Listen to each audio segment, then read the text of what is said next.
right, we'll start. I want to welcome everybody. I got the right tonight. Can you hear me? You sure you're not supposed to use this? Well, we were going to use both. This one's like we're going to have to share. Quite a few candidates who've made such a sacrifice to come out here, and I have a ton of questions that you guys have submitted that we want to get to tonight as well. Before we start, Dr. John Stephenson is going to come and lead us in prayer and sing a short song for us so we can all participate in, get us in the patriotic spirit, so we all participate in democracy like we were meant to. So if you want to come on, Dr. John, I'd love to have you. Can you hold this one? Oh, this is a shorter cord. It's going to just barely make it to the podium. Thank you. You can pick up the speaker. Move the speaker. Yep, that'll work. Go ahead. I want to thank you very much for calling me to come over to sing this evening and to say the word of prayer. I have now done this in Boone County and Kenton County, and tonight I happen to be where my wife was born, which is the smartest move I've ever made, in Campbell County. And she's a guyman from Campbell County, and as they say, every time you turn a rock over in Campbell County, you find another guyman diamond. And I believe it. I'd like to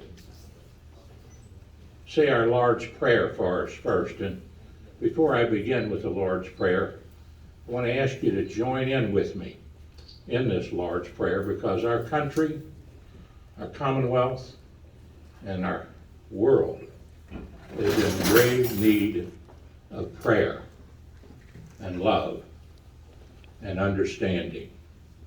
And so if you would tonight join me in our Lord's Prayer. Our Father, who art in heaven, hallowed be thy name. Thy kingdom come, thy will be done, on earth as it is in heaven. Give us this day our daily bread, and forgive us our trespasses, as we lead those which trespass against us. And lead us not into temptation, but deliver us from evil. For thine is the kingdom, the power, and the glory, forever and ever. Amen. Now, Happy Chandler, back many years ago, 1967 to be exact, when we first got the University of Northern Kentucky started and was authorized in 1968. He came up to speak, and I said to him as president of the student government, Mr. Governor, would you kindly teach me how to sing My Old Kentucky Home? And believe it or not, he poked me on the chest, looked me in the eye, and he said, I'll teach you how to sing it, but you gotta sing it from your heart. Well, that was many years ago, and many years later, I stood on the stage with his grandson, Ben Chandler, and sang My Old Kentucky Home with him and Brereton Jones and every campaign stop they made across Kentucky when I ran for superintendent of education to be the first person elected to a statewide office from Northern Kentucky in 70 years. So that was quite an accomplishment. And I've been fortunate enough to sing this song in every single county in the state, Judge, and filmed the history of all 120 counties in Kentucky, and donated a set of the tapes to every county library in the state. And the reason I did those things is because of people like you that take the time to run for public office and come out and educate yourselves about the candidates. Because freedom does not come cheap. Our freedoms came from God, and our soldiers have fought and died to protect those freedoms. It's our responsibility as citizens to come out and learn about the candidates and then go vote. And you want to encourage all your families to do that, regardless of who they vote for, they need to know the candidates and go vote. It's a godly principle, and it's a freedom. And the song goes like this.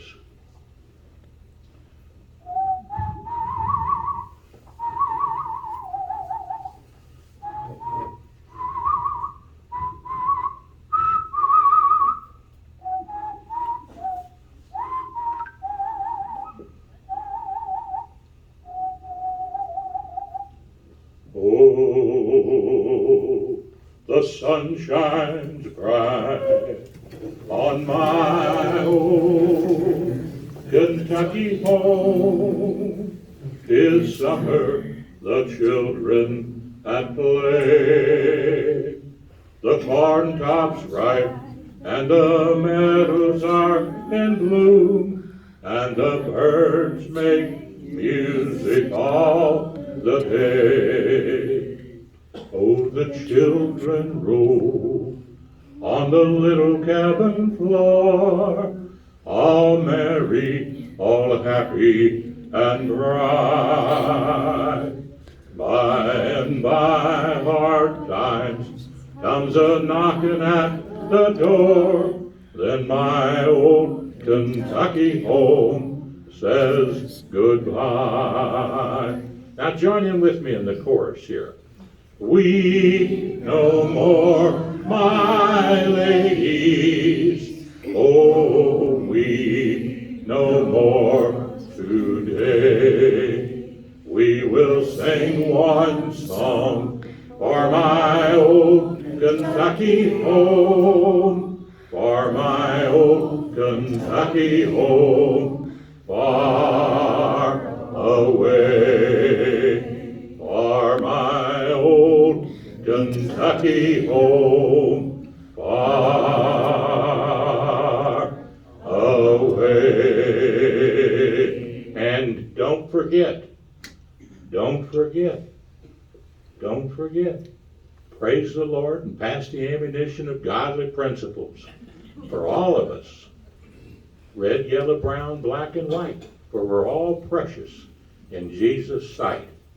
God bless you, and thank you, Campbell County, for my wife, June Guyman Stephenson, and thank you for all the wonderful citizens you have in this county that think enough of their government and their freedom is to come out and vote and learn about their candidates.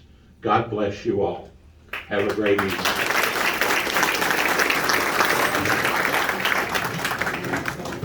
That was very, very beautiful. I'm a little bit ashamed to admit I did not know all the words to that song. It's a beautiful one, though. So the format for tonight's evening is going to be simple. Each candidate is going to be given 3 minutes to speak, to share about themselves while they're running, anything they feel is relevant. And then I will be asking questions that were submitted anonymously beforehand. Now, not every candidate does have questions, and some candidates do have more questions than others. So again, that's just reflective of the questions that were submitted. But we do want to hear from all of you. You were all asked for a reason. So Steve Cunningham is going to serve as our timekeeper for the evening. He's got a couple signs. He's got a 30-second warning and a time's up. So we'd ask that you please be respectful of everyone's time. Let's stay on schedule. Like I said before, we do have a very challenging schedule tonight, but I believe that we can get through it. And our goal tonight is for these members here, the public, to get to better know you so that they can make an informed decision at the poll. We all want the best candidate to represent us. So if you immediately following the forum, we would like to invite everyone to stay. We are going to have an informal meet and greet. The facility is open till 10 o'clock. There's a bar there in the back. You can purchase snacks and drinks. That will be your opportunity. If your question was not asked tonight, you can ask the candidates directly. A little birdie told me that judges can't answer things in a public venue, but they can do it face-to-face with a little bit more freedom. Now, that doesn't mean they can answer every question that you ask them, but I would encourage you to ask it. The worst they can say is no. Okay? So, we don't have the time to allow every candidate in the room to speak. I know there was a few of them that were going to come and set up just to come for the meet and greet. Are there any candidates here tonight that are not speaking that are here in the building? If you would stand. Anyone else? So we've got several. Do you guys want to? speak or speak? He's speaking, just ignore me. Okay. I'm not speaking. Well, okay. These people want to talk to you afterwards, so see them. Okay, we are going to start with Division II District Judge candidate David Steele. As you can see, he is not here tonight. David was kind enough to call in from spring break in Florida, and because of that, we're giving him the first spot so he can go back on the beach and enjoy his spring break. So we're going to go ahead, Dave, and give you your 3 minutes. You have the floor. Do you want me to just hold this up to the phone? Can you hear it all right there, Dave? Sure can. Thanks, Roger. Can everybody hear me? Yeah. All right. First of all, Rebecca, thank you for the opening remarks. And I want to thank Mr. Stephenson. I got the pleasure of meeting Mr. Stephenson at Brian Painter's fundraiser. And he told me the story of how he learned how to sing my old Kentucky home and getting to meet Happy Chandler, who was not only a governor of the state, but also the commissioner of baseball. And I got a chance to talk with Mr. Stevenson, and it's like talking to history. So I'd like to thank him and everybody in attendance tonight. As you all know, I'm running for Division II Campbell District Court. I've been an attorney for 22 years here in the Commonwealth. I was admitted to practice in the year 2000. I'm a graduate of the Chase College of Law here at NKU. I was an undergraduate, graduate at the University of Utah when my dad was stationed in the Air Force. He got stationed out there when I was in high school. I pretty much lived all over the world. I was an Air Force brat. So public service has kind of run deep in our family. My dad left Kentucky in 1954 for the Air Force and made it all the way through for 30-some years. So when he retired and it was time to come home, I decided to go to law school at Chase, and that's where I've been ever since. My wife Peggy and I live in Fort Thomas. We've lived there for about the past 6 years. We had one daughter graduate from Highlands last year at the university. She's at the University of Oregon now. My other daughter's a junior in Highlands and was a soccer player. We're proud of both of them.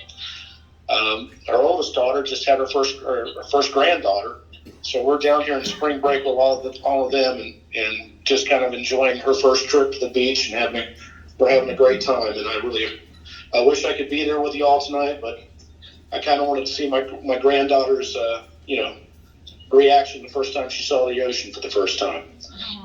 Anyway, district court is I think it's the only judicial job I'd ever want. I believe district court, you can make a difference in people's lives. And a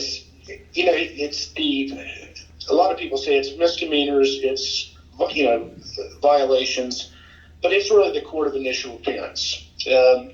For most people, it's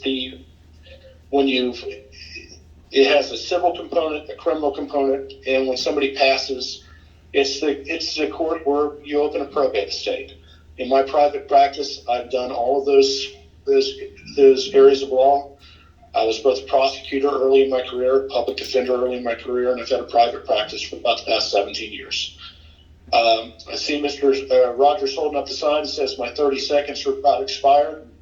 I want to honor that and want to tell you all how happy I am to appear before you tonight and what a great list of candidates you all have tonight. Thank you. Thank you, David. Thank you again for calling in. I appreciate that. Just a housekeeping tip for the candidates. The reason there's two mics is this is the mic for the camera. So it's going to pick you up so we have audio to use later. So David, we did not have any questions. He's gone. Submitted for him. So we're going to move on to Aaron Sizemore, who is also running as a candidate for District Judge in Division II. So come on up, Aaron.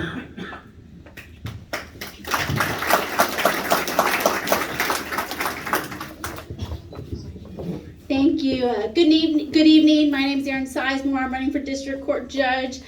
Just to address a question some of you might have had when I walked up here. Yes, I am pregnant. My husband and I are expecting our third child due at the end of June. And yes, they do make campaign onesies for infants. Nice. For those of you who may not know or have been lucky enough to avoid the court system, a district court judge handles a wide variety of cases. These cases include misdemeanor cases, traffic offenses, felony cases from the time they are started to the time they're indicted, dependency and neglect and abuse, issuance of domestic violence orders or emergency protective orders, and interpersonal protective orders, juvenile offenses, if a juvenile has committed a crime, civil cases, small claims cases, cases under $5,000 and guardianship cases, and also a district court judge works with the police to issue search warrants in criminal cases. I'm running for district court judge because I've worked in multiple high volume court systems and have handled a wide variety of cases. And that background has given me excellent experience that I would bring to the bench. I've been a career prosecutor, and for those unaware of my legal background, I'd like to take a moment to share a few brief details about my background. I began my career in Lexington, Kentucky as an assistant Commonwealth's attorney. I later moved to Fairfax, Virginia, just outside of Washington, D.C., to be closer to my husband, who's also an attorney. We can only empathize with our two daughters about the lively dinner conversations we have sometimes. But in the D.C. metro area, I again worked as a Commonwealth's attorney in Fairfax, Virginia. It was an extremely busy jurisdiction, and I was in court almost all day, every day, prosecuting the types of cases that would be very similar to the ones I would be handling as a judge. My experience was truly trial by fire, and I handled hundreds of traffic, misdemeanor, juvenile, and felony cases during that time, often working with the police from the beginning of their investigation to the end of the case. In 2015, my husband and I returned to our home state of Kentucky, and this is where I began working as an assistant Commonwealth's attorney in Campbell County. I was with that office for about 6 years, and during that time I prosecuted numerous felony cases and worked extensively on the Rocket Docket program. That program helped low-level drug offenders, people with drug addictions, move their case quickly through the court system and get into the treatment that they needed. That program also helped save the county millions of dollars in jail fees, and also helped the police do their job more effectively by getting the police back on the streets instead of spending time in court. In 2021, I had the opportunity to join the Hamilton County Prosecuting Attorney's Office, another high-volume jurisdiction, and I currently serve as an assisting prosecuting attorney in the juvenile division. I believe my career in public service in multiple high-end volume jurisdictions has given me the experience and perspective that would make me an excellent judge for Campbell District Court. And if elected, I promise to work hard, follow the law, be conscientious of the county's resources, and treat all parties with courtesy and respect. Thank you very much for your time tonight. Thank you. Thank you, Erin. We did not have any questions for your role either. I promise we have lots of them coming. The next race is appeals court. Now, we did invite both of the candidates in that race, and the incumbent, Suzanne Sutrullo, did not respond. So I don't know why she couldn't come tonight, but we're very happy to have Mr. Bob Winter here to speak to us.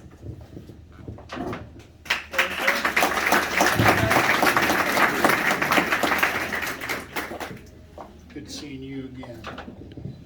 Evening. I'm Bob Winter, and I'm running for judge of the Court of Appeals in the 6th District. Runs from Bracken County down to Oldham County. Court of Appeals is the first level of review.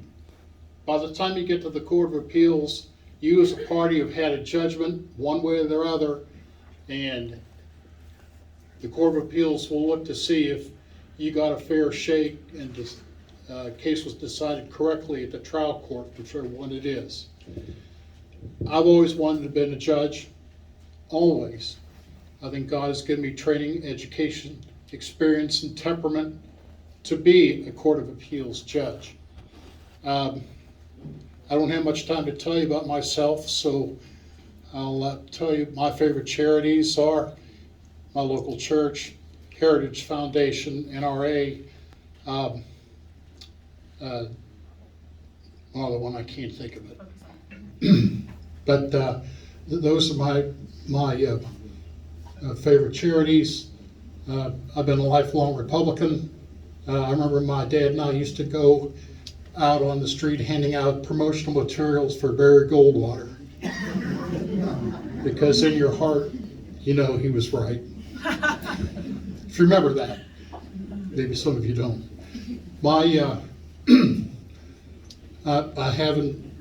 not the incumbent. I wasn't appointed by the governor. My education is I've received a Bachelor of Science degree in accounting with honors. That was from U of L. I received an MBA from Temple University in Philadelphia, and thereafter I received a Juris Doctor from U of L. I graduated in 4th in my class, magna cum laude, and God's blessed me. After that, I've been involved in the legal practice for approximately 38 years. We've done everything from adoption to zoning. We've had a broad practice. I've practiced in big firms and law firms, small firms, excuse me. I've worked hard all my life. I think my clients will show that and will testify to that. You'll see throughout the campaigns lists of folks who support either me or my opponent. I asked you to look at Martindale-Hubbell's peer review. I'm rated AV Judicial Preeminent, meaning those who I've locked horns with, and those judges I've appeared in front of have rated me the top of the best, the best, the best, the best. There are very few people who earn judicial preeminent. See, my time's up. I ask for your support, and may God bless you. Thank you.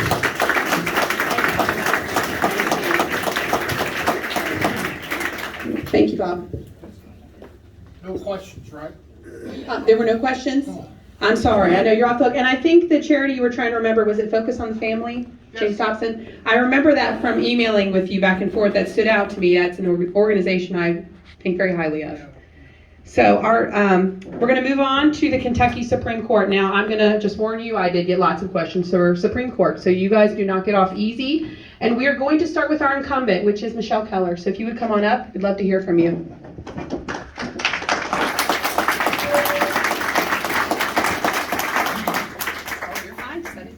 Hollow inside. Oh, okay. Yep. There you go. The floor is yours. Thank you so much. Thank you for this opportunity to address the voters here in Campbell County. It is the greatest privilege of my life to be your Supreme Court Justice. I represent Campbell and the 12 other counties in this district. Prior to being on the Supreme Court, I was on the Court of Appeals, and so I've been on the bench for nearly 16 years. I've grown up here in northern Kentucky, lived here all my life, married my husband Jim, who's in the room somewhere, Jim, of 36 years at St. Agnes Parish in Fort Wright. We remain members there today. We've raised our 2 daughters, Brenna and Olivia, here. They went away to school and came back here, and they live in northern Kentucky now. They're both young professionals. Both of my parents, dating back to prior to the Civil War, trace their roots here in Kentucky, so we are lifelong, multi-generational, proud Kentuckians. I'm the oldest of 5 children. I grew up in Erlanger, Kentucky. My mom passed away when I was 19, a freshman in college. I went home to help care for my siblings. At that time, I went back to college, got a nursing degree, worked as an RN at the VA Medical Center in Cincinnati in the intensive care unit. Another great privilege for me was caring for our nation's veterans. I'm the daughter of a veteran. My father served in the Korean War, my father-in-law in World War II, all of my uncles, all of my cousins, and I've remained deeply committed to veterans issues. As far as my legal experience, I started out as an assistant county attorney. I also did criminal defense work. I was a civil litigator for 17 years. When Judge Gaduli retired from the Court of Appeals in 2006, he urged me to run for his seat, and I did. I served there until 2013, when there was an opening on the Supreme Court, to which I was appointed and then subsequently won election to. I've been elected from this district twice, in 2006 and again in 2014. I think the most important characteristics of any judge are impartiality, competence and experience in the law, fairness, and good moral compass, and the courage to do what is right. And what is right is applying the law to the facts, and sometimes we have to come to a conclusion that we don't personally want, but that's what the law says. We are guided by the law. Twice I've taken the constitutional oath, which requires that I adhere and support the Constitution of the United States and the Constitution of this Commonwealth. I have done so unfailingly for 16 years. We have 3 branches of government, the executive, legislative, and judicial. Our founding fathers were brilliant. There's a natural tension between the 3, but they all must work together and independently in order for democracy to prevail. I've been a proud part of that and proud to serve the citizens of this county. I ask for you to remember me on November the 8th. Thank you so much. I see my time is up. Thank you. So the first question tonight. In November 2020, the Supreme Court ruled in a unanimous decision that Governor Beshear's emergency orders did not violate the state constitution. This overturned a previous ruling from a Boone County judge.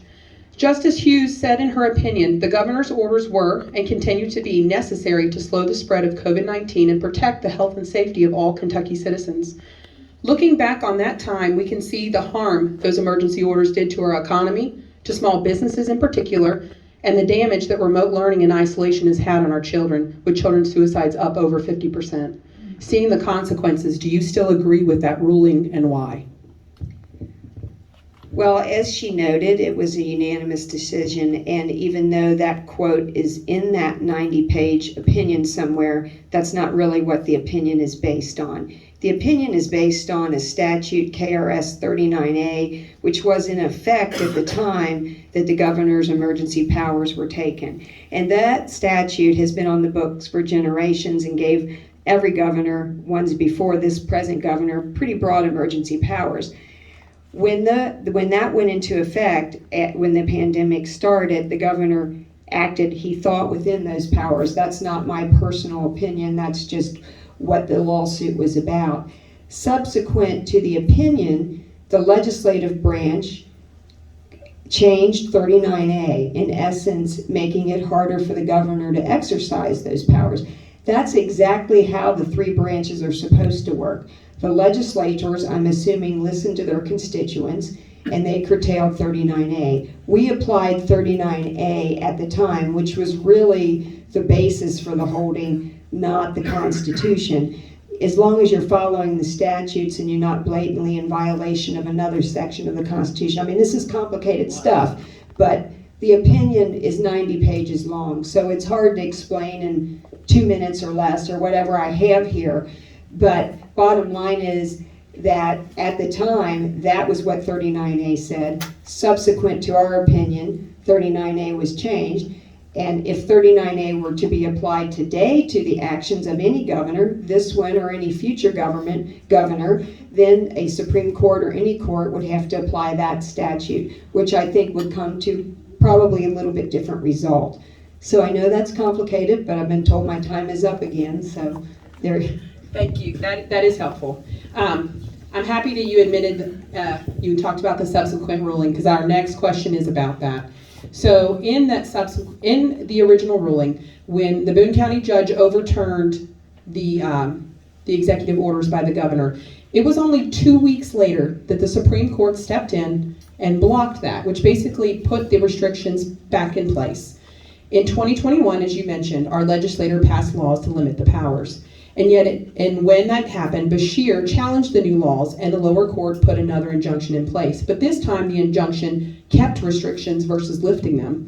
Yet in this instance, the Supreme Court was silent until you ruled 6 months later, which allowed the new laws to pause for 6 months and kept restrictions in place. Why was the court so anxious in 2020 to restore restrictions in 2 weeks and not willing to step in to lift them in 2021? Well, I believe that it's not really what the court wanted to do as being anxious or not anxious about restrictions. What you're talking about is an injunction, and an injunctive relief is emergency relief. And we were asked to apply that standard, we did. We weren't asked to, I think, in the second one that you described, so that's why we didn't do it. It really wasn't a personal opinion of any of the justices. Now, I will say, once again, it's complicated legal procedural issues, but there were 7 justices who made those decisions, 3 women, 4 men, I don't really know all the political parties of my colleagues because we never actually discuss it, but I'm pretty sure some people are from different parties. So this wasn't a unanimous court trying to interpret the law, and we acted every time we were asked to either issue injunctive relief or to lift it. Thank you. That's all I got for you. Okay. You're off the hook. Great job. Thank you. Thank you. All right. Joe, if you come on up. Joe is also running for Supreme Court.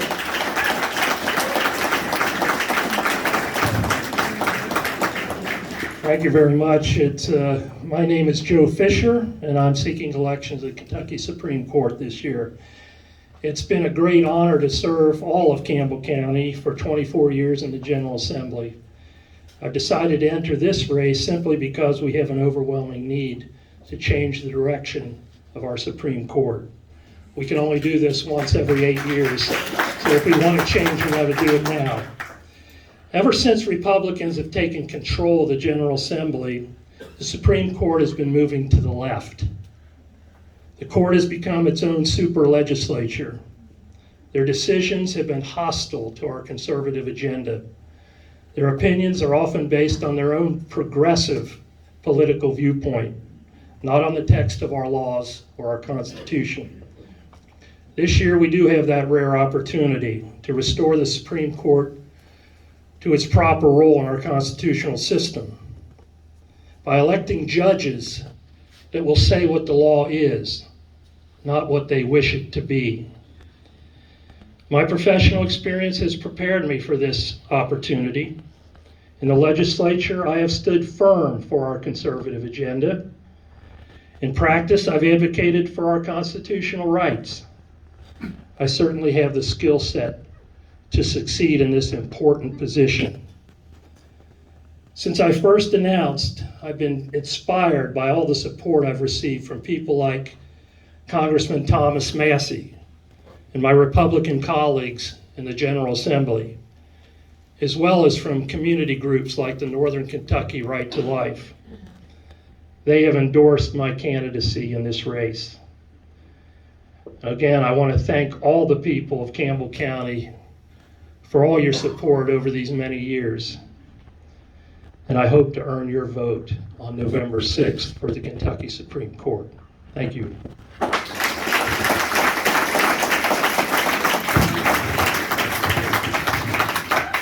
So our first question tonight is, how would you have ruled on the 2020 challenge to Beshear's executive orders? Well, I have studied Section 39A of the legislative code, and I do not believe that 39A gives the governor unlimited scope and time for these emergency orders. That statute was meant to handle for temporary emergencies in regional areas, basically. It was not drafted. It was drafted in 1990, became law under a Democrat legislature and a Democrat governor at that time, granting the governor these excessive powers, but it was never meant to extend for more than several days and only in a limited scope. Thank you. Our last question is, do you think our Bill of Rights supersedes any other laws or orders passed by our government? Yes, our Bill of Rights come first in our Constitution, and certainly they do take precedence over subsequent constitutional provisions as well as the statutes of our state. Thank you very much.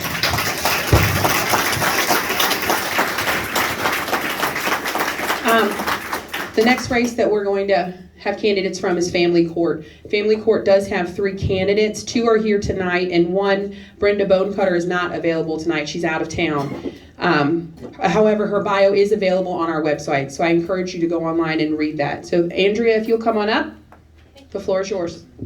Thank you. I'm Andrea Janovic. I am a candidate for Family Court. I have been a solo practitioner here in Northern Kentucky for 17 years, solo being I basically do it all myself.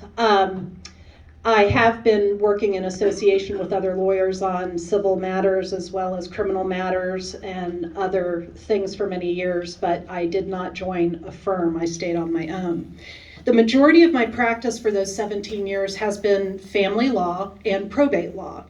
I call them my drama and trauma clientele, because if anyone does probate law, you find out that they can be as dramatic and traumatizing as any divorce can be, because it involves family, it involves emotions, and it also often involves very dysfunctional family relationships. And of course, in family cases, you see people when they're at their worst.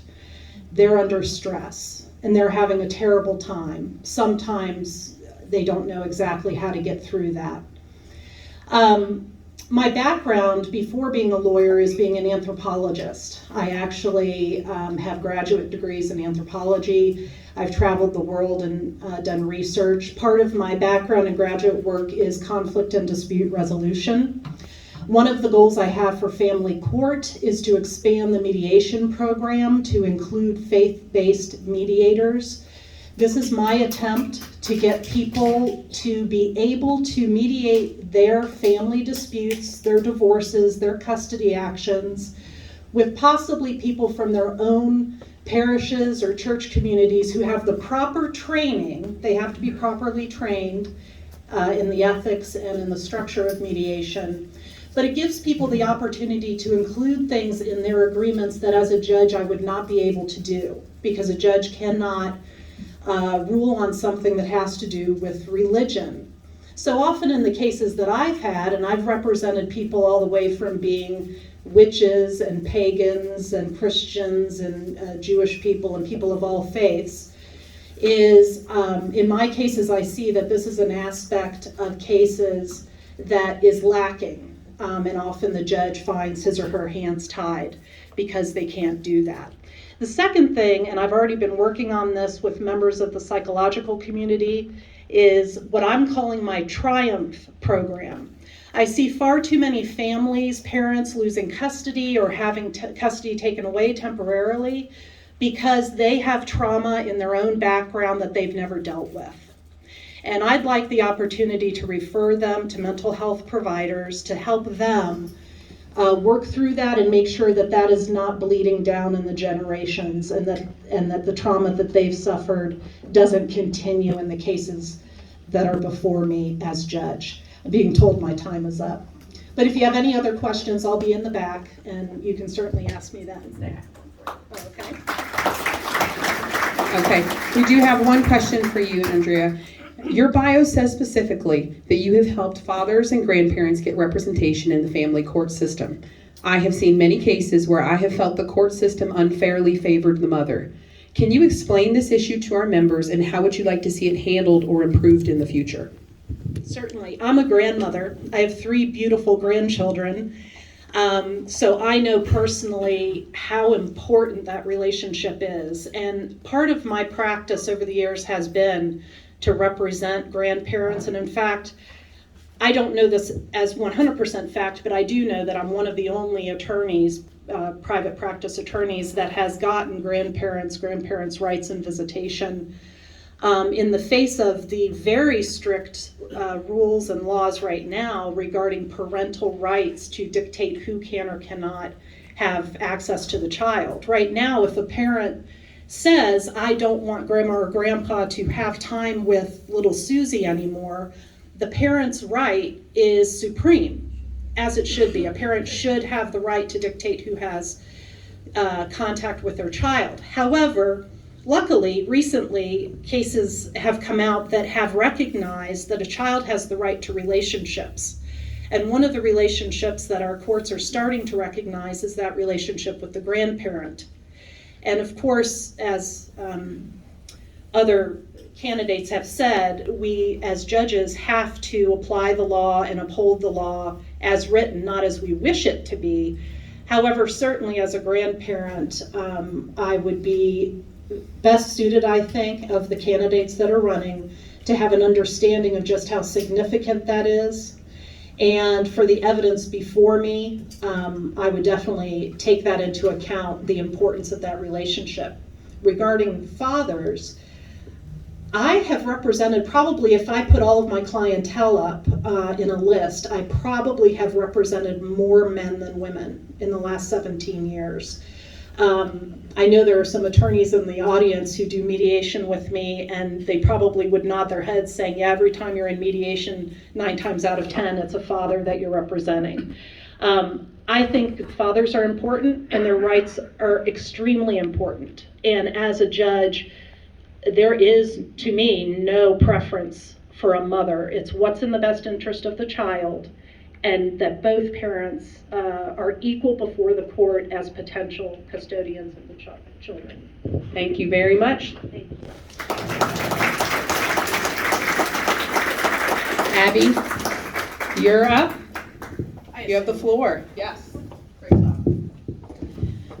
Good evening. My name is Abby Volcker. I am running for Campbell County Family Court. A little about myself. I was born and raised here in Campbell County. My parents are here with me today, Bill and Pam Volcker.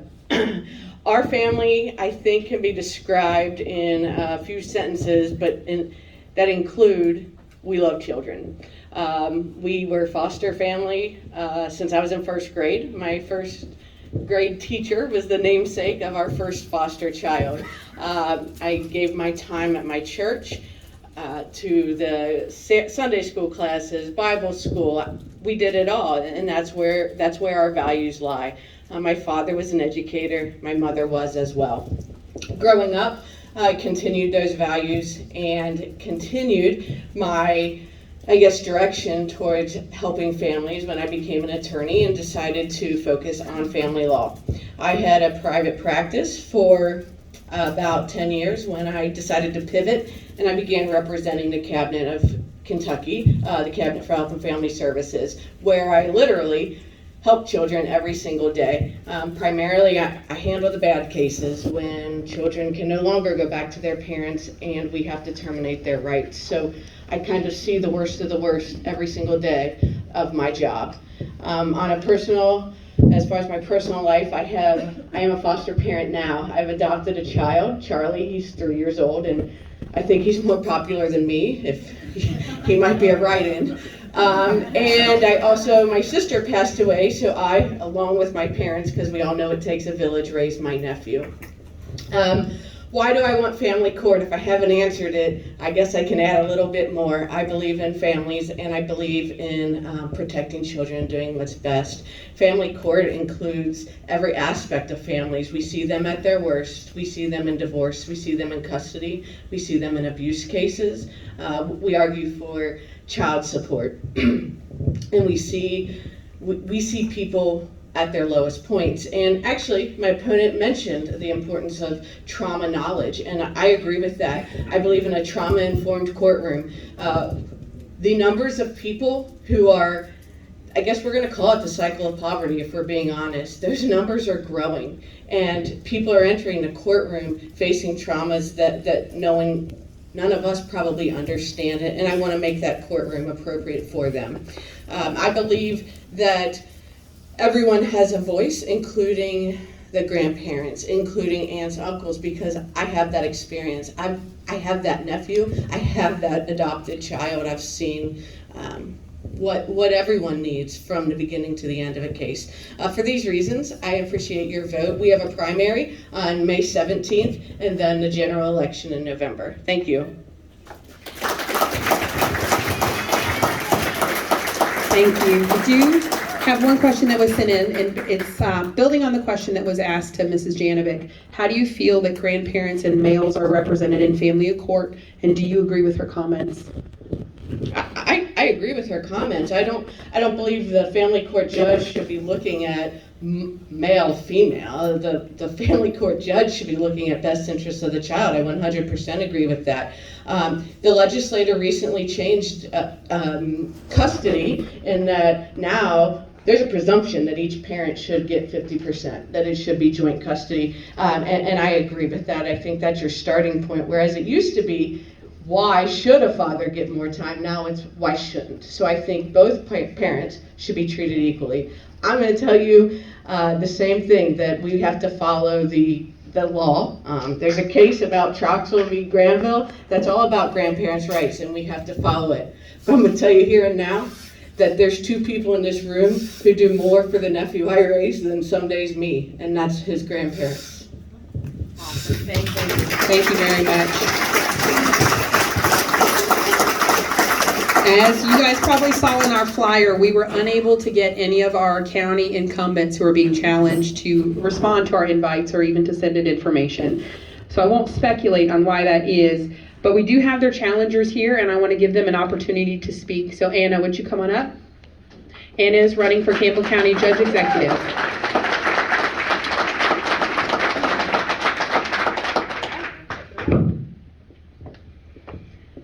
Hi, I'm Anna Zinkhan, and I'm running for Judge Executive here. I'm not a politician. I'm a farmer.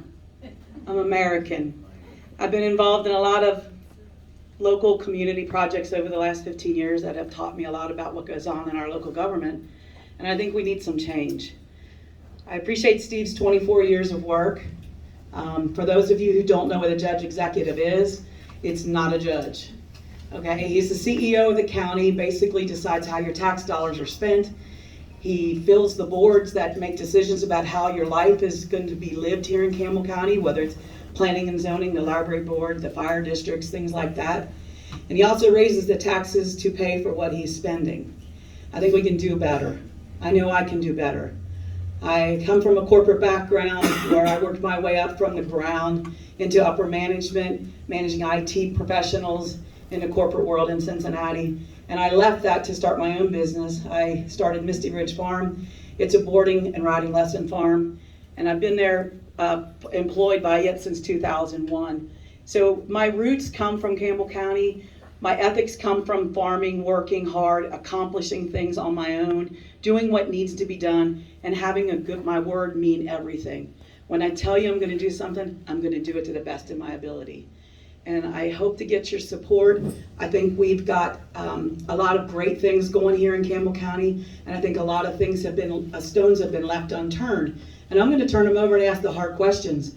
I'm not looking for a career. I'm just here because I want to do what's right for all the people in Campbell County. So I hope to get your vote on May 17th. Thank you so much.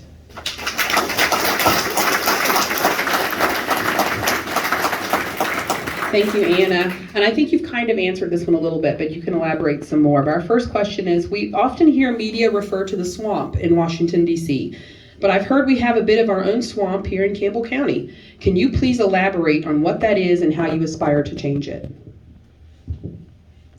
Well, that goes pretty deep. I guess it kind of looks to this Republican Party. This is the first time we've had a forum. Why is that? Anybody know when the last one was?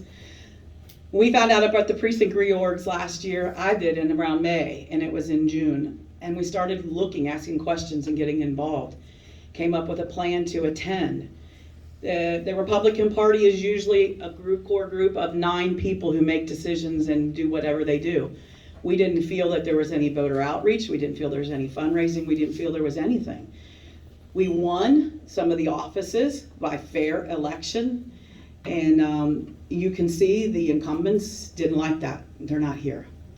We've been trying to do everything we can just to reach out to the voter to make you educated. I ran in 2018 and people told me when I knocked on doors, I don't vote because I cannot get any candidate information. There's no newspaper. I don't know what the job involves, so I don't want to give the candidate the job if he can't do it. And since I'm afraid to give a bad person a vote, I'm not voting. And we are trying to change that. You're all here tonight, and I'm very proud of that. We're not part of the swamp. We're trying to bring everybody included into this process. So.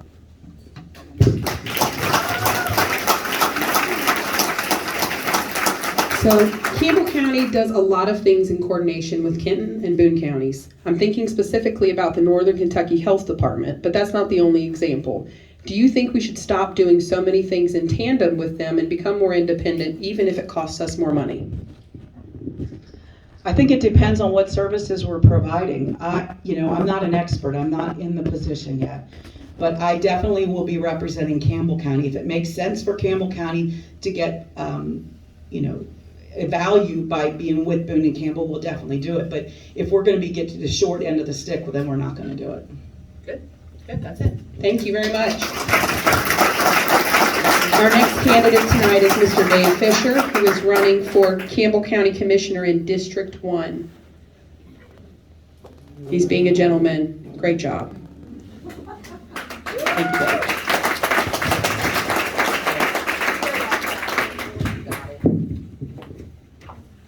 This is always my favorite thing to do, so just a forewarning. Good evening. I want to thank our candidates for stepping up in these trying times. I want to thank you, Rebecca. Done a great job. Thanks, Fran. 100 and something people in the room.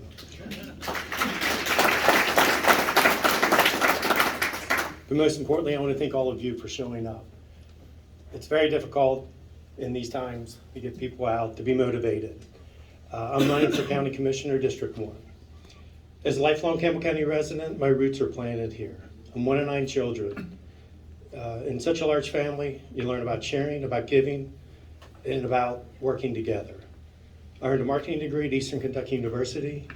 My wife Lauren and I have 2 children, Alex, who's a recent graduate of NKU, and David, a rising junior at NKU.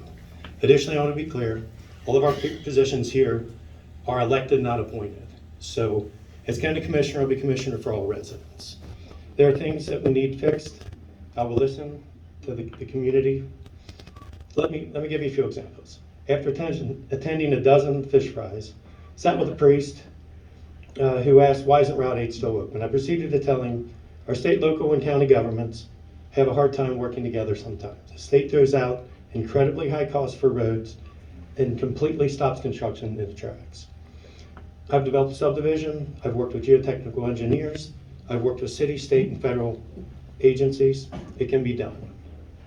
While working in Newport, I've had individuals ask, why don't we have sponsored swim lessons? These are minor, but in more splash parks in the county. Bob White Club, I'm asked, why don't we have a boat ramp in the South County? These kind of seem reasonable to me. I mean, maybe not. Additionally, as County Commissioner, I work on policies to stop taxation, increasing twice. So in the PBA, if you guys look at your bill, they just increased everything. And the fiscal court. So I don't raise taxes the same year. You get hit with a 40% increase, and then you get your 4% increase. Let's see here. Being a business owner for over 30 years, you learn to solve issues, not hope they go away. As County Commissioner, I'll make Campbell County a better place for all citizens to live. Thank you. Appreciate your vote. I said something nice about you. You did. I appreciate kissing up. I think that's a good political skill. So I am going to actually skip the first question because you answered it completely. But the second one I would like to ask, which is, I often feel that county decisions are more representative of the desires of NKU, large corporations, and leaders driven by lust for money. If elected, how do you plan to reset our county priorities and goals to better represent our citizens? I know you addressed part of that, but there's a lot to overturn. How would you reset the county goals as a whole? As a small business owner for over 30 years, as a show of hands, I would guarantee you 30% of the room has a small business. I think we have to really emphasize a lot on the small businesses. I know the big corporations are imperative. Almost everything seems to go north, which is fine. We've got a view of downtown in Newport. But I'm about the small man. I'm about small business. I love small business. That's what I've been in my entire life. And I don't know if that really answered your question or not, but It does. okay. You can Thanks. keep the development up north. No, I'm not talking development. I'm just kidding. Thank you, Dave. Thank you for your time. Our next candidate, you can come on this way, it's a long walk, is Billy Fuller. Billy is running for Campbell County Jailor. In addition to the incumbent, we do have a third man in the race, Noah Schultes.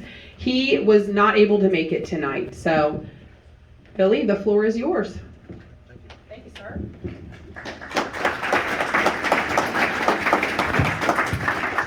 All right.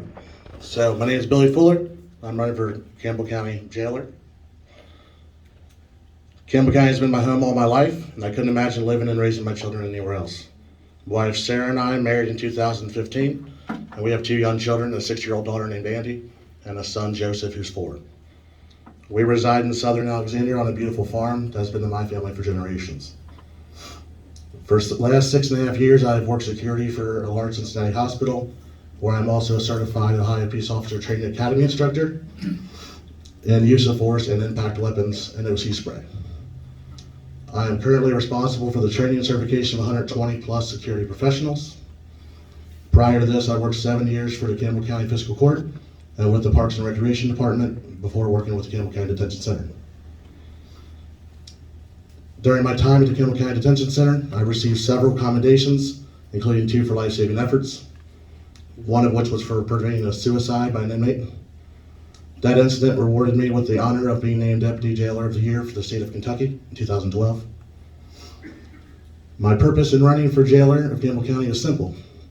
I care about bringing overdue change to Campbell County Jail and the purpose the jail has to serve our community. I also hold the safety and overall welfare of Campbell County families close to my heart. I'm the only candidate that has the ability and, more importantly, the passion to create the necessary changes that our county jail needs to better serve the community. I do not wish to be a powerful boss looking down on staff, but a leader who works side by side to accomplish a common goal. The common goal being a safer and more efficient jail for staff, the incarcerated, and the residents of Campbell County. Staff will be appreciated for the incredibly difficult job they do. The extreme turnover rate over the last 9 years will be addressed, and with that, the following goals can be achieved. The safety of staff and the incarcerated will improve. Staff will receive proper training to accomplish their duties confidently, safely, and efficiently. Incarcerated individuals will again have access to rehabilitation and reentry programs at Campbell County Jail, providing them with the tools to better succeed upon release. And lastly, of course, a more fiscally responsible budget can be created. I cannot buy your vote like a typical politician tries to do, and I don't want to. I wish to earn your vote and continue to work to earn it with the results that benefit our community. Please consider voting William Billy Fuller for Campbell County Jailor in the May 17th Republican primary.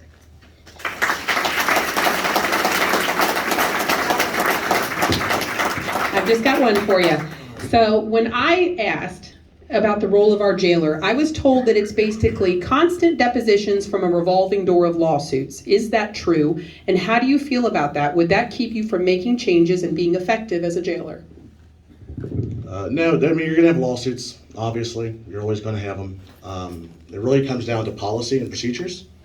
As long as those are adjusted correctly to lead a safe jail, you're gonna be okay in that aspect. You just have to cover all your bases, make sure your employees understand the policies and the procedures, make sure they're trained appropriately. If they are, you avoid the incidents that happen. Makes sense. Makes sense. Thank you. Thank you. Thank you very much. So we saved the best for last, which is our highly contested state Senate and House representative races. Shelley, you can start heading this way. We have 3 candidates. The first one we'll hear from tonight is Shelley Funky Frohmeyer. Thank you, Rebecca, and thank you for putting this together, our Campbell County leadership. So my name is Shelley Funky Frohmeyer. Funky is not an adjective, that is a noun. And I am a Christian, a conservative, I'm a business owner, I'm a proud wife and mother, and my husband Rich and I are raising the youngest of our 6 kids. Grace, thanks for being here. You're a real champ. So I grew up in DeMossville, and I'm the 6th of 12 children. I'm the 14th of 89 grandchildren from a farming family. And when we've spent many hours out baling hay, processing firewood, raising cattle, the Tuis family also trained me up to raise several thousand turkeys and process those over the 52 years of my life. It's given me the background that there's so much dignity and hard work, and I value that. I'm very focused on personal freedom, safety, and family. And I want to dig in a little further on that here in just another second. But my background, I paid my way through college and got my business administration degree from the University of Kentucky. And I have a passion for business. Went to work for British Petroleum, which brought me from DeMossville to Cleveland to San Francisco, to Knoxville, Tennessee, to Phoenix, Arizona, but I wanted to get back home. So I moved back in 1998, and I have called Northern Kentucky my home ever since. As I mentioned, Rich and I were raising the youngest of our 6 kids. We live in Alexandria, right around the corner. But I'm a small business owner, I'm a financial advisor, and I've been very committed over the last 20 years to be a mentor to small businesses as well, women in business. I've been very active in the Chamber of Commerce doing those things. A year ago, when Will Schroeder made the decision not to run for election, I wanted to really pour my heart and my passion into doing something and taking all this experience and really putting it to work. I feel so passionate, as you said so well, Dave, small business, that's where it's at. So when I say that I'm committed, I believe that families are stronger when we can lean into scrapping the income tax. I mean, with scrapping the income tax, families have the ability to spend their money. They don't need the government to do that. I think families are stronger when we have freedom, when we have the liberty to choose whether to mandate a vaccine or a mask. No, that's not necessary.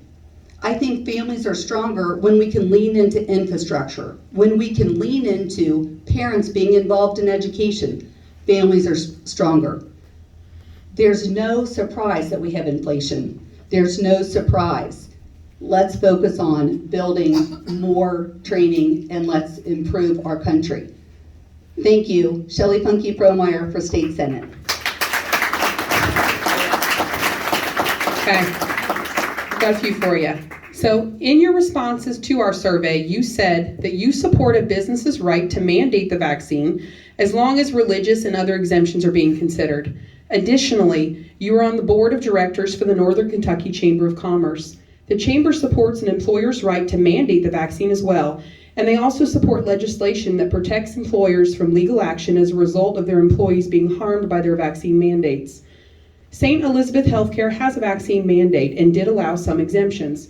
For those employees who obtained an exemption, they are now regularly required to share their medical status, still required to mask, required to test routinely, and are often segregated because of their vaccination status. They have reported feeling punished and isolated because of their sincere religious views.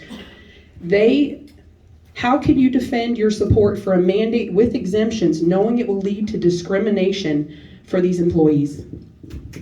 Yeah, that's a great question. And in fact, I was the first. In fact, I haven't seen anyone else that came out so aggressively against St. Elizabeth.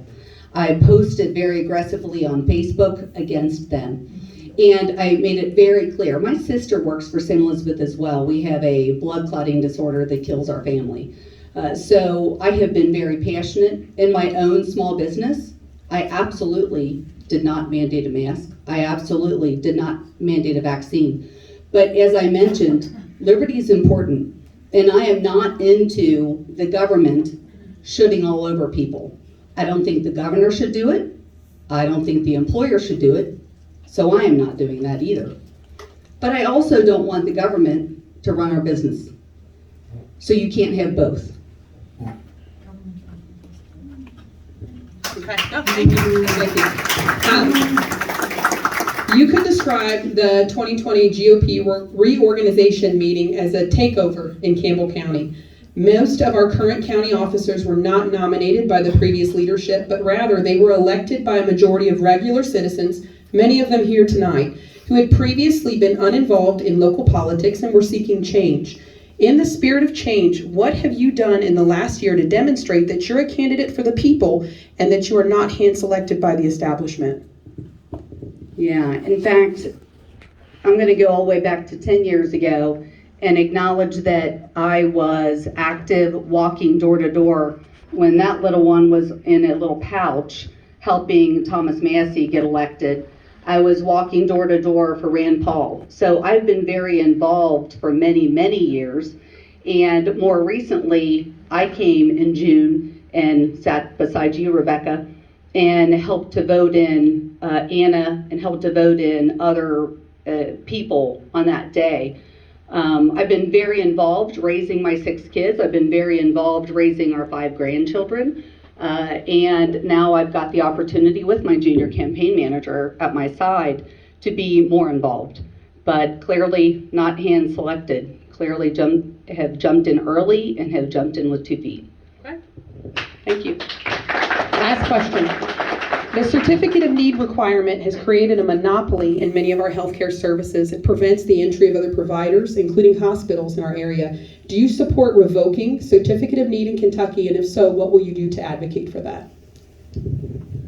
You know, that's a great question that I don't have a lot of knowledge on, I'll be candid. I would love to get more information on that and dig into it a little bit deeper. Okay, thank you. That's all I had for you. Thank you. Thanks, Shelley. Our next candidate is Jessica Neal. While she's coming, I can elaborate on certificate of need. I actually had my optometrist come. I didn't submit that question, but I don't need to submit it. Anyways, if you don't have a certificate of need, you cannot open a hospital in Kentucky. Kentucky's not, there's a lot of states that still have it. And there's definitely a push that we should get rid of it because it keeps a monopoly in Kentucky. And I'm personally not for that, but thank you, Shelley. I hope you will research that. Come on up, Jess. Well, good evening, everyone. Thank you all, to reiterate all the previous people who have thanked you for coming out tonight and just getting involved in what's going on in our country and in the Commonwealth. My name is Jessica Neal, and I'm running for State Senate in District 24. I grew up in Fort Thomas, graduating from Highlands High School in 2004. I'm a 4th generation resident of Campbell County, and my family has had its roots in Kentucky since the early days of this great nation. After graduating from Belmont University in Nashville, Tennessee, I worked for 7 years in banking, and then currently I'm now an analyst at PL Marketing in Newport. Upon joining the Campbell County Republican Party last August, I became an elected precinct youth captain for Cold Spring and have been an active member of the Election Integrity Committee since its formation. Running for State Senate in District 24 is a task I do not take lightly. The time for seat-filling politicians anointed by the power brokers is over. A true grassroots movement is here, supporting fighters for liberty, but only if the people demand it loudly and boldly. I am running to be a fighter for liberty because I believe we need authentic, principled, conservative leadership in Frankfort. Our God-given freedoms are at stake, and the liberties we cherish are being stolen. Politicians and unelected bureaucrats have amassed an unprecedented amount of power, and our very way of life is being threatened. The time is now for ordinary citizens to stand up and be heard. I am running to be your voice for liberty in Frankfort. As your next state senator, I will work tirelessly to secure our elections, defend medical freedom, and advance conservative values, such as life at conception and school choice. Additionally, I will work to defend our Second Amendment rights, ban critical race theory, and put Kentucky first. Now, in order to get to Frankfort, I'm going to need your help. I have one special interest, and that's you, the people. And I'm going to need both money and volunteers over these next 6 weeks. But I believe in you guys, and I hope you believe in me too. So I invite you to come back to the back table when we're all finished. I'd love to answer your questions. You can sign up to volunteer and donate if you're able to do that. You can also visit my website, which is nealforky.com. That's Neal for ky.com. And thank you so much again. My name is Jessica Neal. I'm authentic, principled, and conservative. I would love to have your vote for State Senate on May 17th. Thank you.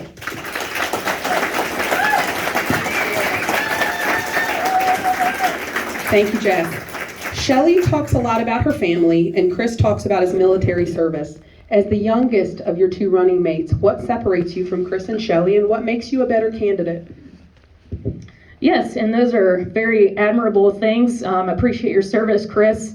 And raising a family is great. I haven't had that opportunity yet. Hope to have that someday if that's God's will.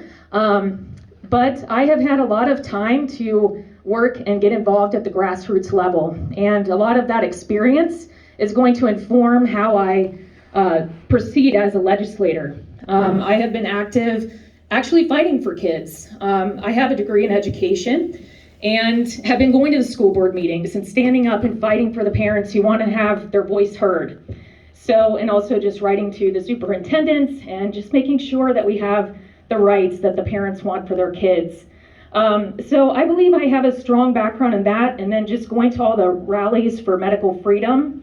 That has been a way for me to fight back against basically the overreach of the government, and I would take that skill to Frankfurt as well. Thank you. Can you please elaborate on your vaccine position? Is there any instance when you would support an employer to have a vaccine mandate of any kind? And do you support an employee's right to sue their employer if they suffer a vaccine-related injury? Well, I believe there should be no mandates. I'm 100% against the mandates. I believe a person should have their own choice to decide what's best for their medical care when it comes to vaccines.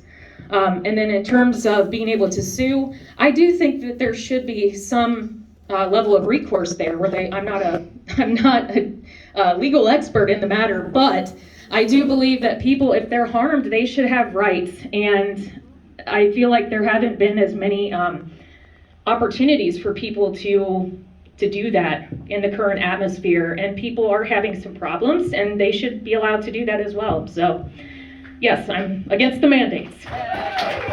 Thank you. If you were elected, what are your main legislative goals and what bills and issues are the most important to you? Sure. Well, I touched on it briefly.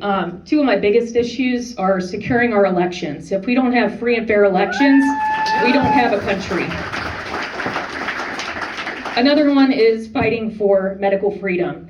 And after we saw what happened with HB 28, which went to the Senate committee and was killed in committee by Republicans, I will add, we still have a lot of work ahead of us where we need to fight back in Frankfurt, and I'm willing to be that person who's going to stand up and defend your rights.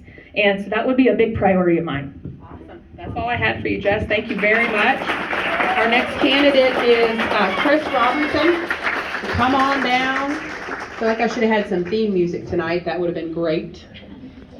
And in execution, having you all up front in my head was really not like on down the wall, but you know, next time. Go ahead, Chris, you have the floor. She's right there. All right. Here? For that? Yeah, right there's good. Perfect. Hi, I'm Chris Robinson. I'm a Christian, conservative, small business owner, and I'm a veteran. I'm also a licensed professional clinical counselor and a licensed home inspector. So I've done a few things in my life, and I continue to do a few more. I grew up in Grand Slick. My wife, Lisa, still lives on the farm in Grand Slick that my parents occupy and farm to this day. My sister and her family and my 97-year-old grandmother also live there. We are a farming community. It's what we do. We own some property in Bracken County. I see we've got some Bracken County representatives back here in the house, and I appreciate you guys making the move up here to talk to us. But really what I like to talk about is the business aspect of where I think we are in this district. We're full. We're full all the way to the Alexandria city limits, and people, they're coming south. In unincorporated Campbell County and our rural areas in Pendleton and Bracken County, part of our issue is really about how we develop, maintain our infrastructure.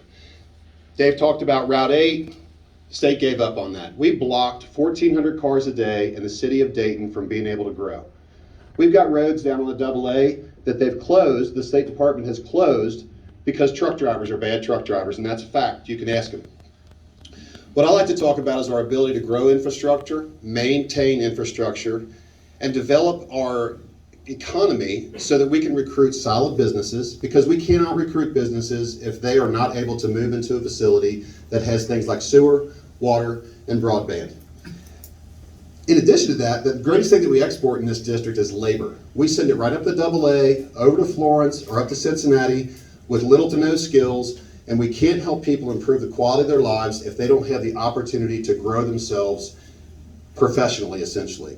So when I talk about how we develop the physical infrastructure and the human capital infrastructure, one of the things that's really necessary for us to do is to get more job skill training at earlier levels and earlier entry levels. We have individual citizens in this district that are going out at the grade school and middle school level, introducing our students to trade and training and skilled training so that by the time they get to high school, they're looking at what they can do moving on. 30% of the graduates of Kentucky high schools go directly to work. So a third of our population goes immediately to work with no skills. Thank you. What I'd like to say about that is, I'm going to talk a little bit real quickly about SB 94. SB 94 is the Workforce Ready Scholarship Program. This is an incredible bill that allows people that haven't obtained a degree to get access to continuing education. It passed the very last amendment, and the greatest thing about this amendment is it included individuals with developmental and intellectual disabilities who are pursuing meaningful work to be citizens in our workforce. That's very important to me. As a clinical counselor, one of the things that we have to do is be able to make sure that we're taking care of those who can't take care of themselves. My time is up. I ask you to support me, and we'll go back in the back room to talk issues with anybody who'd like to. Thank you, Chris. Your bio says that you believe in transparency. If that is true, why did you choose not to complete our survey? I'm a much better speaker than I am a writer, and I'll tell you all that. If you don't believe it, come and talk to me. I'll answer any one of those 44 questions. Any one of them. Okay. Here's one of them. Got it. Do you support employer-mandated vaccines? I don't like mandates, but here's what I support. I support freedom. As much as I would protect anybody's freedom and have protected everybody's freedom in here, I will support an employer's right as long as they're within the legal boundaries. We're not at-will state here. If they don't like the color of your eyes, they can fire you. It doesn't mean it feels good. It means it's that employer's right to determine who works for them. I don't like mandates because I don't think mandates work well. I'd like to encourage people to do the right thing. But in the end, an employer's right is no different than an individual's right. It means you have the choice. I had a choice at one point in my life to choose to get vaccines, to eat a number of different pills that I still don't know what they are, or to wear a mask. I did all those things, not because it so much protected me, because it protected the people around me.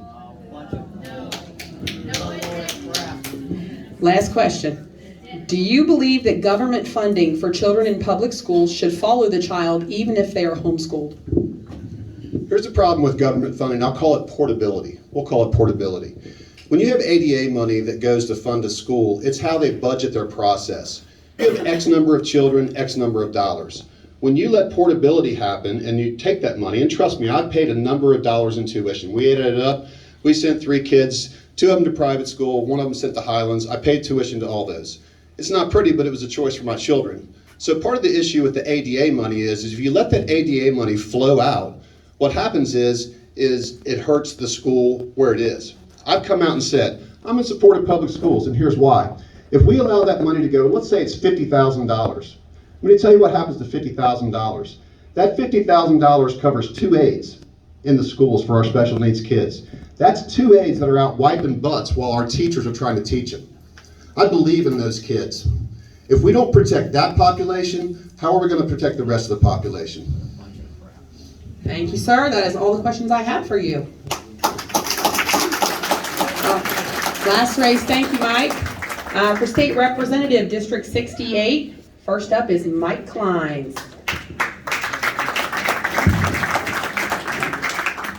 Thanks, Rebecca, and thanks to the CCRP for having this tonight. And I do want to recognize my opponents, Marna and Paul. So I'm going to try to stick with the 3 Ps, personal and professional and then platform. So personally, I have a wife of 23 years, Tammy, and she is a public school elementary librarian. And when we met, she was a 2nd grade teacher at Klein Elementary, and I was a high school teacher. We have 3 boys, 2 in college and 1 in high school. My parents are still alive. 1 has dementia, so I do want to sympathize with anyone who's had to deal with a parent with dementia. As far as District 68, I grew up in the Grand Slick area for 20 years, and then I moved to Bellevue for 5, Fort Thomas for 3, Cold Spring for 5, and then Alexandria for 20. As far as professionally, right out of college, I went to NKU for my undergrad, and then I went to UC for my graduate school. But right after NKU, I went to Covenant Catholic High School, where I got my first teaching job. I spent 15 years at Covenant Catholic High School, 6 as an English teacher, 4 as a guidance counselor, and then at the age of 34, I was named principal to lead 500 boys in a school community. From Covenant Catholic, I went on to become the superintendent of schools for the Diocese of Covington at the age of 40, where I was put in charge of 38 schools, 9 high schools, 29 elementary schools, 10,000 students in 6 different counties. 2 interesting facts about my time as superintendent of schools.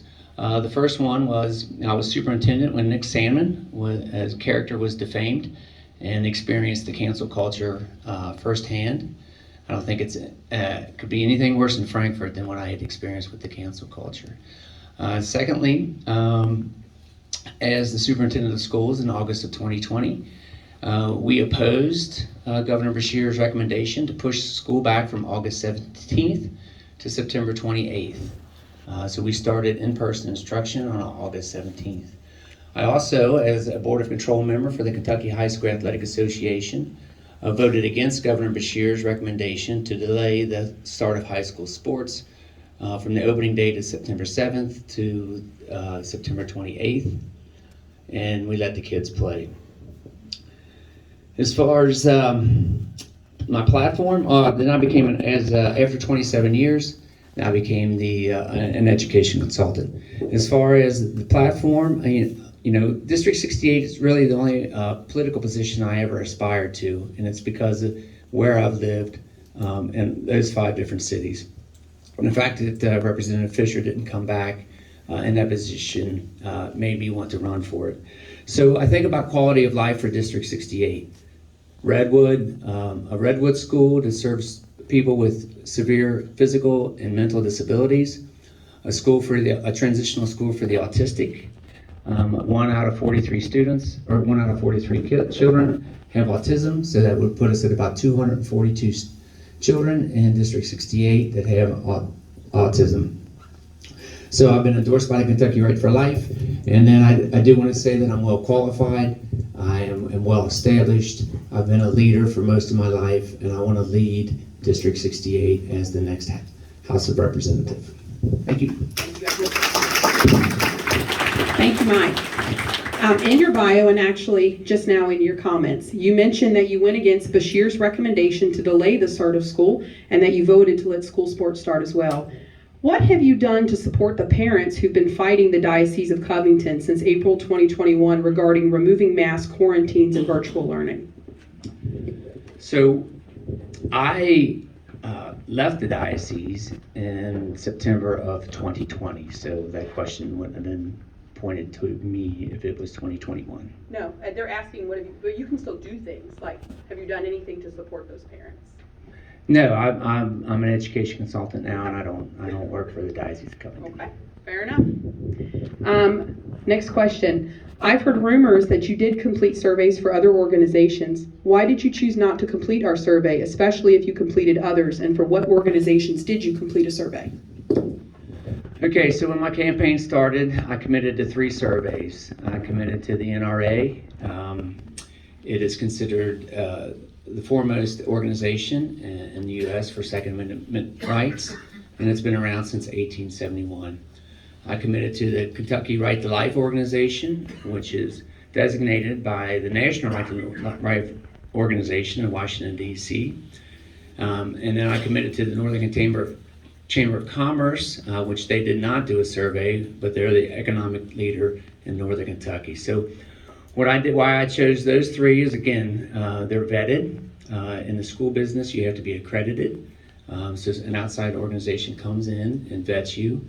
So with the NRA and the Kentucky Right to Life, and an addendum to that was the Northern Kentucky Right to Life, and the Northern Kentucky Chamber of Commerce, which has a 5-star accreditation.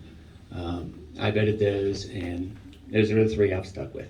Okay, thank you. That's all I had for you tonight, Mike. Thank you very much. Marna Eads, our next candidate.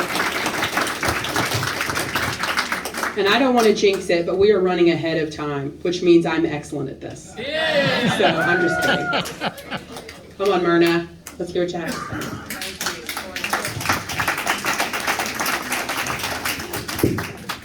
Hello, everyone. My name is Marna Eads, and I am a patriot American of the Republican Party. I am pro-life, pro-gun, pro-constitution, and I'm running for state representative of Campbell County.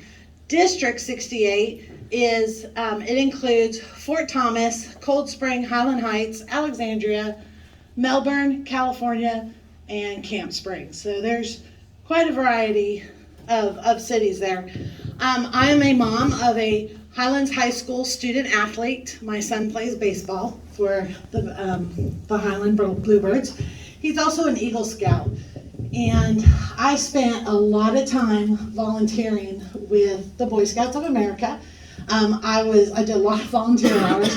I was the popcorn colonel, which is the head fundraiser person because Girl Scouts get to sell cookies, Boy Scouts sell popcorn. In 2016, I started fighting the school board in Boone County. I did not like their curriculum. I didn't like what they were doing to our students. And so I joined in with a bunch of other parents and we started fighting the school board on curriculum issues. And in 2017, I moved my son out of Boone County schools to Highlands Middle School.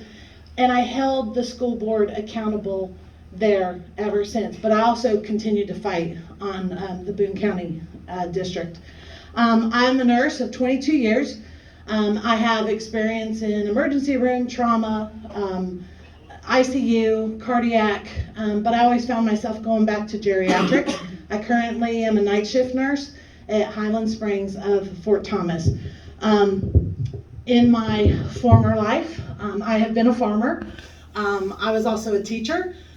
So I've kind of done a jack of all trades of different things. I have a bachelor's degree in chemistry from Point Loma Nazarene College in San Diego, California.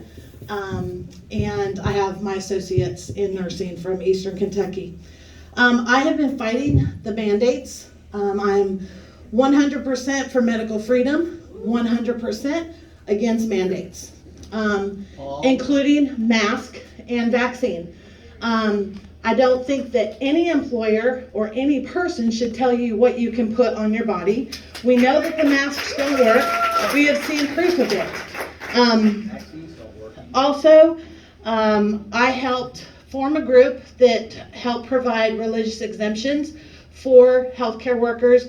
I fought with the protests for P&G and GE as well, and went as far as Indianapolis to help them in P&G to fight, or I'm sorry, not P&G, GE to fight the mandates up there.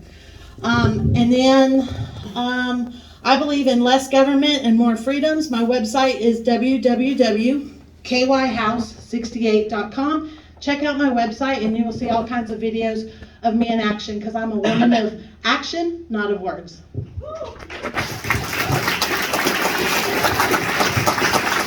All right, you have made several statements on social media and in public in regard to being a good steward of the donations that you receive. What exactly do you mean by that?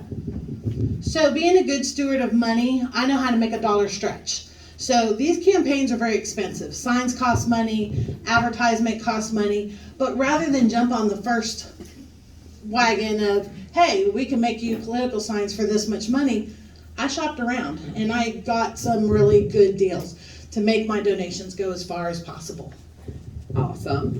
It says, you have said, and you just did say, that you are a woman of action and not of words. Can you elaborate more on what you mean by that? So you can talk some more about actions you've taken to advocate for change, and what actions will you take should you be elected? So I'm very active with fighting school boards to get CRT out. Yes. And I hold people accountable, and I want you all to hold me accountable if I get elected to this position. As far as being a woman of action, not of words, you know, when I say I'm against mask and vaccine mandates, I show up to protests, I help organize them. I write religious exemptions, I tell people, you know, I'm on Twitter as well, and people are like, what do I do? You know, I'm faced with this, you know, either I get the vaccine or I lose my job. No, you stand strong. And I encourage them, stand strong. You have rights. Don't give in. There's, plenty of data out there now, and so you've held out this long, keep holding out. Awesome. That's all I had for you, Marna. Thank you so much. Our last candidate, we've got the long, long walk to the podium. I think next year I'm going to put jokes in the middle. That's what I'm going to do. Jokes and theme music. Lighten the mood. Welcome, Paul. The stage is yours.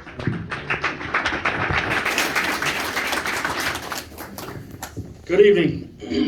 For those of you who don't know me, my name is Paul Cloaker, and I'm candidate for state representative for 68th House District. I was born and raised in Campbell County, and I'm currently serving my second term on City Council right here in Cold Spring. Thank you to the CCRP Executive Committee and Rebecca for putting this forum together tonight, and for all the candidates for showing up. I'd like to talk about where I stand on a few issues. Current state rep for District 68 has been in office for 24 years. I wish Joe Fisher well in his retirement and his endeavor as a candidate for Kentucky Supreme Court. Joe has had one of the most conservative voting records in all of the General Assembly. I plan to follow in his footsteps and continue that conservative vote. Sure, we have a few folks here tonight on fixed income. Inflation created by the Biden administration's poor policies have caused this to skyrocket. That's hurting you folks the most. I'm happy to report in Cold Spring that we have fought inflation by lowering the property tax rate 2 out of the last 3 years and plan to do so again this year. This has been achieved by cutting wasteful spending and promoting sustainable growth. One example of my conservative leadership in the city is spearheading the withdrawal from the Campbell Media program. This was costing the city $44,000 a year, and the same service has been achieved with a one-time purchase of $9,000.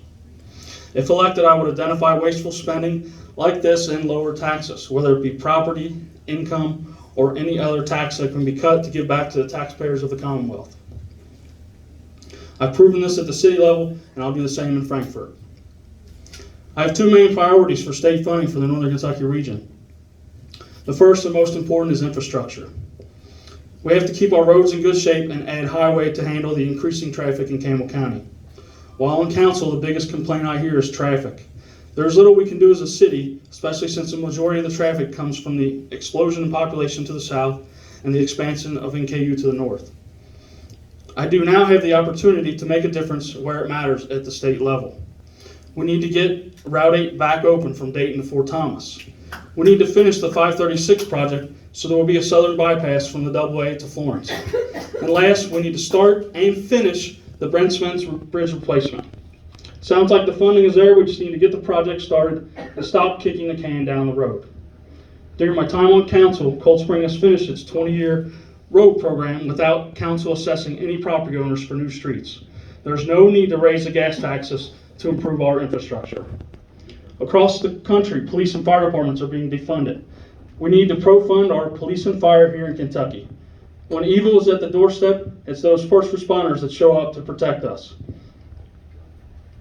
Our police will no longer have to work out of in Cold Spring, we have funded a new state-of-the-art police station that is scheduled to be completed later this month. Our police will no longer have to work out of a house for a police station. We must invest in them to keep our communities safe. I thank you all for your time tonight and humbly ask for your vote in the primary on May 17th.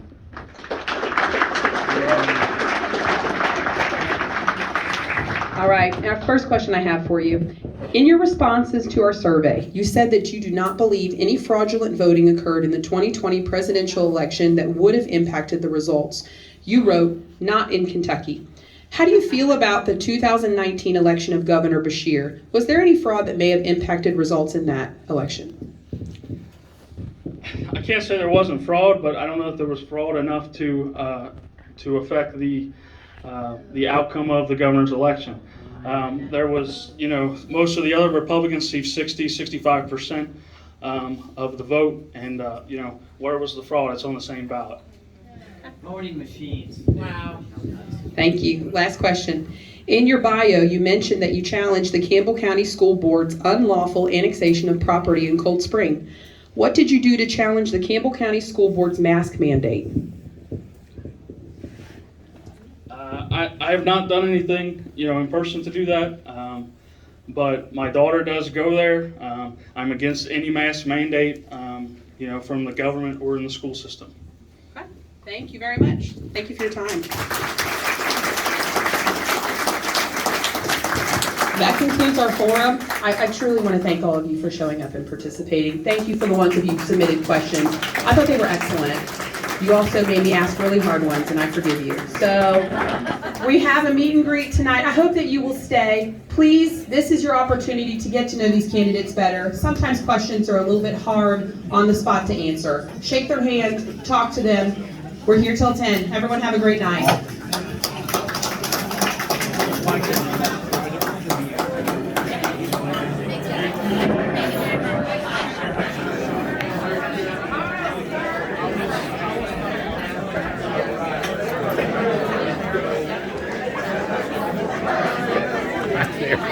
Stephenson, good to see you again. Nice to see you.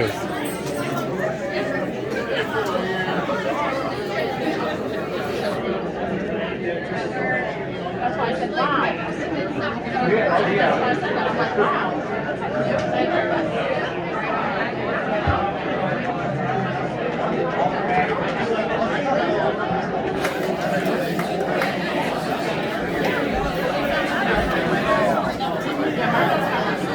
Hi there. I don't want to walk in front of you. Oh. Oh, yes.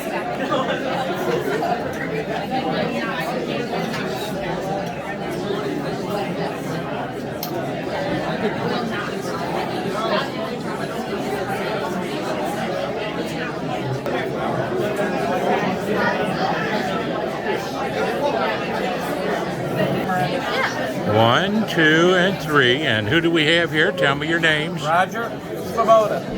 Brianna Thomas. God bless you. You both did a beautiful job, and I was very proud of you.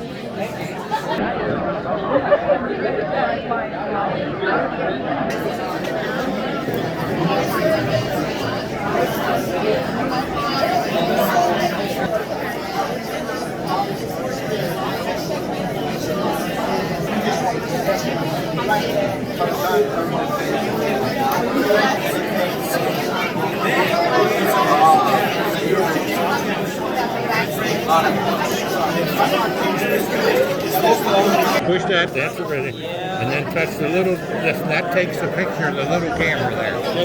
Now when you see us get in there, okay, now we're going to say something to you. It's way too close. Alright. Yeah, which one do I put? You do the talking. Okay, now. I can tell that you're a good looking man. All right.